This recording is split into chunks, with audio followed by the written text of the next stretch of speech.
Assalamualaikum, Alhamdulillah kita bersuara balik di acara Khatam Al-Quran di Salo. Dari kejauhan lah mulai terangnya kemeriahan sorot tambua ini Khatam Al-Quran anak-anak yang ikut Sarato di tahun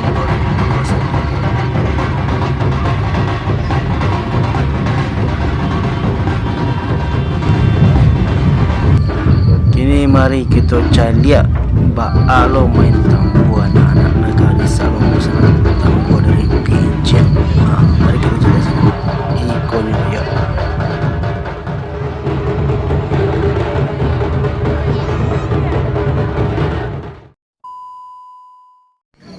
Kini mari kita dengarkan sana kajian dari anak yang khatam Al-Quran tahun kini dari negara Salo ke sana di daerah Beringin di Surau Gudang Beringin sana. Assalamualaikum warahmatullahi wabarakatuh. Assalamualaikum warahmatullahi wabarakatuh. A'udzu billahi minasy syaithanir rajim.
Tolong cek di sana.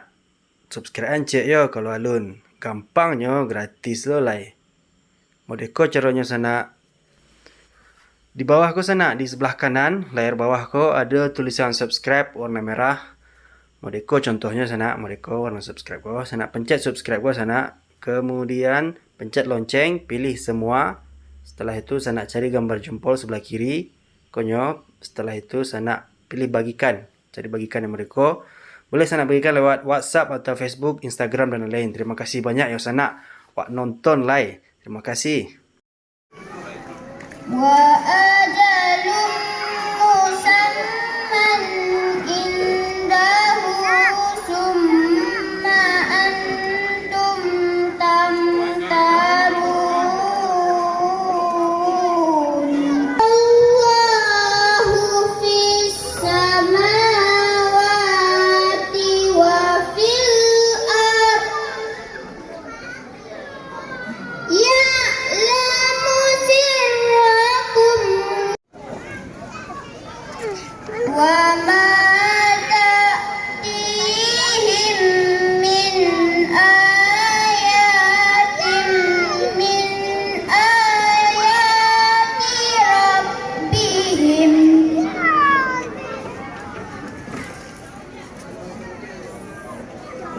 min ayati rabbihim illa kanu anha mu'ridin. Sadaqallahul azim. Masya Allah, tabarakallah. Rancaknya oleh sana surau gudang dibaringin salo ko sana. Yo, mewah. Untuk sementara sampai di sikosen dulu sana vlog kita kini ko. Mudah-mudahan kita waso balik di vlog ketibo. Di vlog-vlog yang menarik selanjutnya. Wassalamualaikum warahmatullahi wabarakatuh.